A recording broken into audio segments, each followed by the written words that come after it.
මේ 50000කටත් අඩුවෙන් ගන්න පුළුවන් ෆෝන් එක මේ සෙග්මන්ට් එකේ best value for money phone එක කියලා කිව්වොත් එහෙම මම නිවැරදි. මේ ෆෝන් එකේ ෆීචර්ස් ටික විතරක් නෝට් ඩවුන් කරගන්නකෝ. මේකේ වට 7000 mAh බැටරි එකක් එනවා. ලයිට් යූසර් කෙනෙක්ට දවස් 3කට වගේ ඇති. ඒ වගේම ඔයාගේ යාළුවාගේ ෆෝන් එක charge ගියත් ඔයාට 18 watt වලින් reverse charging කරගන්නත් පුළුවන්. IP64 water and dust resistant. මේකේ ඉන්නේ ස්පෙસિෆිකේෂන්ස් නිසා ඔයාට light gaming වගේම multitasking කරන්න පුළුවන් කිසිම ප්‍රශ්නයක් නැතුව. ඒ වගේම AC TV වගේ remote එකෙන් control කරන දේවල් ඔයාට දැන් ෆෝන් එකෙන්ම control කරගන්න පුළුවන්. ඒ වගේම ඔයාට මේ ෆෝන් එකේ premium design එක බලා ගන්න පුළුවන් polycarbonate back එකත් එක්ක. and මේ තියෙන්නේ Redmi 15.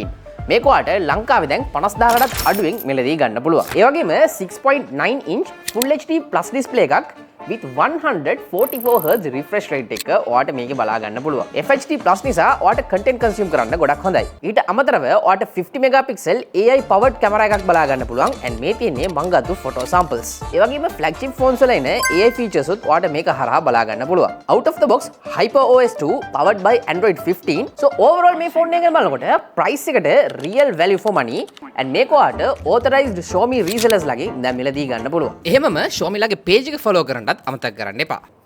Peace.